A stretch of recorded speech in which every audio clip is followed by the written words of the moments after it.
Halo, halo, apa kabar? Kembali berjumpa dengan saya, Hersman Arif dan Bung Rocky Gerung. Bung Rocky, Ketua DPP PDIP Megawati Soekarno Putri mengambil keputusan penting mendukung pemerintahan Prabowo. Tapi formulanya ini yang sangat menarik.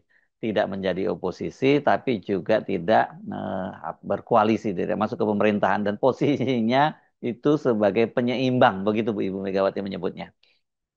Ya, Ibu Mega tentu sangat mengerti politik karena dia bukan sekedar dihasilkan oleh satu kongres, tapi dia adalah bagian dari sejarah Republik ini. Dan Soekarnoisme itu memang tidak mungkin hilang dari genealogi pikiran politik Indonesia tuh. Yang lain mungkin bisa berakhir, tapi Megawati mengerti bahwa ada akar sejarah dan akar batiniah yang melekat pada dirinya tuh. Jadi kalau mau dibilang PDIP partai yang ideologis, dengan sendirinya dia menjadi ideologis karena Soekarnoisme, karena Marhenisme tuh. Dengan sendirinya dia menjadi ideologis karena ketaatan dan kekukuhan kader-kadernya pada pikiran itu. Jadi tidak mungkin satu partai yang ideologis itu masuk dalam transaksi yang sangat pragmatis. Nah, itu yang menjelaskan kenapa Mega menganggap bahwa ya dia tidak perlu masuk kekuasaan karena nanti ada transaksi di situ. Tetapi dia juga tidak ingin menjadi oposisi karena beroposisi artinya berupaya untuk menggerogoti pemerintah. Padahal ada relasi historis juga antara Ibu Mega dengan Pak Prabowo. Jadi dua hal itu secara ideologis memang PDIP menjaminkan diri sebagai partai kader yang dituntun oleh satu pikiran final yaitu ajaran Bung Karno, dan yang kedua relasi yang unik antara Ibu Mega dan Pak Prabowo karena berdua pernah jadi pasangan yang mencalonkan diri sebagai presiden wakil presiden di 2009 dan terus menerus ada komunikasi yang intens. Kenapa? Ya karena dua-duanya juga berorientasi pada kepentingan Republik, pada konstitusi, pada demokrasi. Jadi kelihatannya posisi Ibu Mega itu yang paling bijak bahwa dia memilih untuk penyeimbang, tapi sekaligus ingin menunjukkan konsistensi dia bahwa itu ada partai ideologis. Jadi tidak mungkin ideologi itu ditukar tambahkan. Kira-kira begitu. Nah, itu yang membuat saya merasa bahwa ya PDIP memang tegak lurus dengan prinsip-prinsip dia, dan partai itu justru besar karena keteguhan dia di dalam mengarungi badai politik dari zaman Orde Baru dan memenangkan pemilu beberapa kali, memimpin kabinet, dan itu yang juga menunjukkan sikap Ibu Mega. Dan terhadap Pak Jokowi tentu Ibu Mega menganggap ini orang tidak taat pada konstitusi, lalai, bukan lalai sebenarnya, tidak mampu merenungi dan mendalami ajaran-ajaran Bung Karno, karena itu dikeluarkan dari keanggotaan partai. Karena itu hal yang wajar, karena setiap orang yang masuk PDIP harus paham tentang siapa itu Bung Karno, dalam sejarah apa Bung Karno melahirkan kemerdekaan, dan kemerdekaan itu fungsinya adalah untuk menghasilkan keadilan. Jadi kelihatannya dalil-dalil itu melekat pada Ibu Mega, dan kerakyatan tentu dengan sendirinya adalah basis kekuatan massa, kekuatan kader dari PDIP. Sebelumnya kan banyak yang menilai keputusan Pak Prabowo memberi amnesti kepada Sekjen Hasto Kristianto, Sekjen PDIP waktu itu ya. Ini kan tujuannya pasti semacam tukar tambah politik.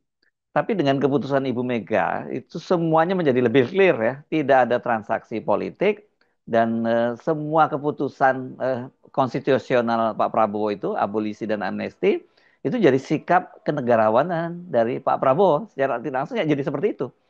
Iya benar, Prabowo mengerti posisi itu, karena itu Prabowo juga Pak sebagai presiden tahu dari awal bahwa urusan abolisi amnesti itu bukan untuk membujuk PDIP masuk dalam kabinet. Ya, mungkin aja, atau iya pasti ada semacam pragmatisme itu, tetapi bahkan di atas pragmatisme bujukan politik itu, Pak Prabowo yang paling mengerti watak, karakter, prinsip, dan psikologi Ibu Mega itu. Jadi beliau paham bahwa Ibu Mega sekali mengatakan tidak akan masuk, tentu dia tidak akan masuk tuh. Dan Prabowo pasti menghormati itu. Dan kita menginginkan ada penyeimbang memang. Kayak kata oposisi boleh dipakai secara teknis akademis, tetapi sejarah PDIP menunjukkan bahwa dia menyeimbangkan atau berupaya untuk meloloskan prinsip-prinsip kerakyatan di dalam satu pemerintahan yang bahkan tidak dia dukung. Kan itu kan manis betul kan, ya bukan manis, anggun betul cara berpikir Bu Mega. Jadi sekali lagi kita coba baca bagaimana relasi historis, relasi psikologis, dan relasi ideologis antara Gerindra dan PDIP, sehingga Presiden Prabowo mengerti bahwa Ibu Mega memutuskan untuk tidak bergabung dalam kabinet. Tentu masih banyak hal yang bisa kita ulas secara diam-diam misalnya, karena tetap ada soal Gibran di situ. Tapi itu juga penunjuk bahwa Megawati konsisten bahwa satu pemerintahan yang di dalamnya ada cacat bawaan tentu tidak ingin dilayani atau diservis oleh Megawati kan. Dan cacat bawaan itu justru adalah datang dari dinasti Jokowi yang membelot atau berkhianat pada Ibu Mega. Kan dasar pikiran itu sederhana, bahwa Mega ingin bersih, tidak ingin dicatat dalam sejarah sebagai pernah berkolaborasi dengan orang yang hendak membegal partainya, yang memusuhi bahkan menghancurkan dari dalam PDIP Perjuangan. Jadi Jokowi adalah bagian, Jokowi Junto, Gibran tentu adalah bagian yang tidak mungkin dinegosiasikan dengan Megawati. Nah, kita paham itu dan kita hormati prinsip yang dituntun oleh kenuranian politik dari Megawati Soekarno Putri. Nah, pertanyaannya, banyak kalangan yang mempertanyakan apakah dengan putusan Megawati itu berarti reshuffle kabinet itu tidak akan terjadi atau batal kalau rencananya semula ada gitu. Karena Presiden Prabowo kan tidak harus repot-repot mencari slot kursi di kabinet untuk mencarikan slot kursi maksud saya di kabinet untuk PDIP. Ya, harus benar bahwa soal reshuffle itu tentu tidak terhindarkan karena Presiden Prabowo melihat dengan mata kepala sendiri selama hampir 1 tahun ini kondisi dari kabinet yang isinya saya mau ucapkan bahwa kabinet tidak paham visi presiden tuh. Presiden berupaya untuk menghasilkan satu model pembangunan yang betul-betul harus dipastikan sebagai hak rakyat dan bisa dinikmati rakyat. Tapi kabinet kelihatannya lebih banyak mengincar anggaran ketimbang mengulas proyek presiden secara lebih sosialistis. Itu kelihatannya yang juga jadi spekulasi, tapi saya tidak mau berspekulasi. Saya ingin menghitung bahwa secara rasional bahwa reshuffle itu adalah satu keniscayaan tuh, dan keniscayaan itu pasti akan dilakukan secara dengan cara seksama dan dalam tempo singkat-singkatnya setelah 17 Agustus pasti. Karena Presiden Prabowo ingin legitimasi dia itu betul-betul menghasilkan kebijakan yang sempurna bahkan atau mendekati sempurna. Supaya mendekati sempurna maka harus didekatkan visi dia tentang Indonesia yang dia tulis dalam Paradoks Indonesia itu dengan kapasitas menteri-menteri ini kan. Kan tidak mungkin Paradoks Indonesia sebagai wahana pencapaian hasil-hasil atau mimpi atau idealisme atau sebut aja tujuan politik dari Prabowo itu diedit oleh menteri-menterinya, kan nggak bisa itu, karena itu adalah sikap presiden. Menteri-menterinya kendati datang dari transaksi dengan Golkar, transaksi dengan PAN, transaksi dengan PKS, transaksi dengan Demokrat, semua hal yang transaksional di dalam pembentukan kabinet yang masuk akal karena Presiden Prabowo dari awal membentuk koalisi untuk mendukung pencalonan dan dia menang lewat koalisi itu. Tetapi selalu ada prinsip bahwa apa yang dihasilkan oleh election tidak harus juga menjadi decision. Karena presiden adalah presiden. Dia mengerti bahwa kepemimpinan dia itu adalah kepemimpinan yang diberikan oleh rakyat melalui koalisi itu. Tetapi suara rakyat tetap harus diutamakan, bukan suara koalisi. Jadi saya menduga kuat bahwa Presiden Prabowo akan lakukan kemarin sebagai istilah radical break dan orang berupaya untuk menafsirkan itu. Ya gampangnya radical break artinya ada satu jarak yang betul-betul final antara rejim yang sekarang memerintah dengan rejim yang lalu. Itu namanya radical break tuh. Jadi sesuatu disebut radikal kalau betul-betul secara kualitatif kabinet nanti setelah 17 Agustus misalnya harus berbeda kualitasnya dan value-nya, moralnya dengan kabinet sebelumnya yang di dalamnya masih banyak agen-agen terbul. Nah, saya pakai agen terbul karena udah jadi kosakata dalam politik kita tuh. Itu sebetulnya alasan mengapa Presiden Prabowo berupaya untuk memberi sinyal di awal bahwa pertentangan politik bagus, tetapi jangan dijadikan dasar untuk penghukuman. Dan itu yang kita kita perdebatkan selama seminggu ini soal abolisi dan amnesti. Jadi keputusan presiden adalah di dalam kalkulasi saya melakukan radical break. Saya kira yang sangat menarik ini pertanyaan banyak orang ya, bagaimana kita menggambarkan atau memposisikan Ibu Megawati ini ya, Bung Rocky. Saya kok sejauh ini hanya bisa menemukan satu kata unik itu ya, karena jujur banyak yang berharap dengan masuknya PDIP ke pemerintahan maka itu akan menjadi pintu masuk atau malah mungkin tepatnya pintu keluar atau jalan keluar buat Pak Prabowo menggusur anasir-anasir Jokowi dari pemerintahannya.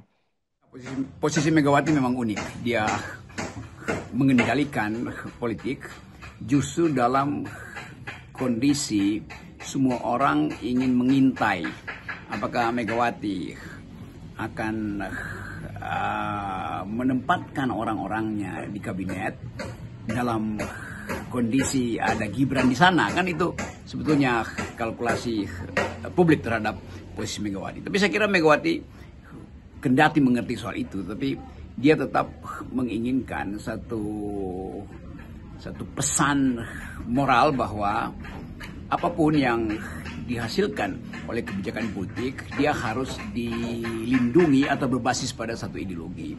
Dan itu mungkin yang harus diujikan pada kabinet Presiden Prabowo. Ideologinya apa? Kalau ideologinya betul-betul keadilan sosial, maka mestinya seluruh perangkat kabinet harus datang dari orang-orang yang mengerti tentang keadilan sosial.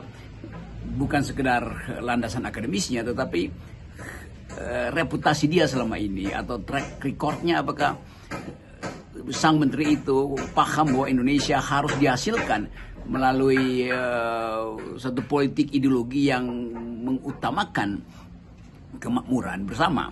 Jadi sekali lagi masalah ini betul-betul diujikan sebetulnya oleh Megawati pada Presiden Prabowo. Tapi Prabowo saya kira juga sedang berupaya untuk memastikan bahwa jalan ideologi dari kabinet Prabowo adalah jalan sosialistis.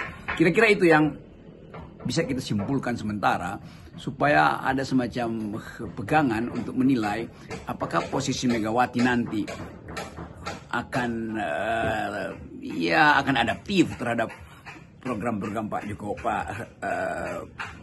Pak Prabowo. Tentu bila Megawati menemukan bahwa ada elemen marhaenisme di dalam perencanaan dan kebijakan-kebijakan ekonomi politik dari Presiden Prabowo. Saya kira itu alasannya kenapa Mega tetap mengambil jarak tetapi tidak beroposisi.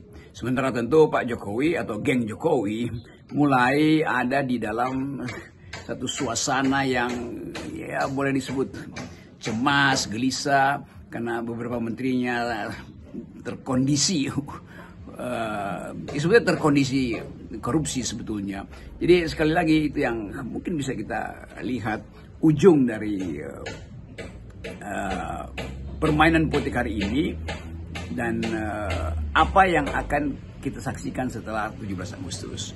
Banyak juga bukan sekedar rumor tapi dikondisikan atau sedang dikondisikan supaya Golkar juga melakukan pembaruan untuk perubahan rejim, dan itu berarti upaya untuk menggeser Pak Ketua Pak Bahlil itu harus kita lihat juga sebagai satu fenomena baru di dalam suasana kita menunggu kepastian reshuffle. Jadi kira-kira Golkar kelihatannya juga akan mengalami radical break, artinya pergantian kepemimpinan, dan dasarnya tentu adalah kebijakan Saudara Bahlil yang kurang terlihat prestasinya atau lebih banyak diplomasinya atau lebih banyak sebut aja berupaya untuk main dua kaki itu antara kepentingan pembangunan masyarakat yang didasarkan pada asas-asas pembangunan yang sosialistis dari Pak Prabowo dan